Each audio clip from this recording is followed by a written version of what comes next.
Hello বন্ধুরা, তোমরা যারা যারা কটন ব্লাউজ খুব বেশি পছন্দ করো, এই ভিডিওটা কিন্তু তোমাদের জন্য। গরমে কিন্তু আমরা সবাই ভীষণভাবে কটন কাপড়টাকেই পছন্দ করে থাকি। তো সেই কটন কাপড়ের উপর এমব্রয়ডারি কাজ করা কিছু ব্লাউজের ডিজাইন নিয়ে আমি আজকে হাজির হলাম। আশা করি ভিডিওটি তোমাদের ভালো লাগবে। যারা যারা কটন কাপড়ের ব্লাউজ পরতে এবং ওই রকম হাতের কাজ করা ব্লাউজ পরতে পছন্দ করো, তারা অবশ্যই একবার ভিডিওটি দেখো। আর এখান থেকে তোমাদের যে ব্লাউজটা পছন্দ হবে ওইটা কিন্তু এখন টেলারের কাছ থেকে বানাতে হবে না, ডাইরেক্ট তোমরা মিশো বা ফ্লিপকার্ট থেকে অর্ডার করে নিতে পারো। যেটাই তোমাদের পছন্দ হবে স্ক্রিনশট মেরে রেখে দেওয়া।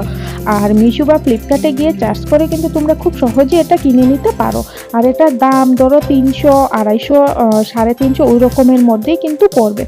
একটা থেকে একটা সুন্দর ডিজাইন তোমরা এখানে দেখতে পাবে। আর সাদার মধ্যেই কিন্তু বেশিরভাগ ডিজাইন করা। আর গরমে আমরা সবাই জানি যে সাদা কালারটা অনেক শরীরকে ঠান্ডা রাখতে সাহায্য করে। তো দেখো কোনটা তোমাদের ভালো লাগে, আর অবশ্যই কিন্তু আমাকে জানাতে ভুলবে না কোনটা ভালো লাগলো। Thank you.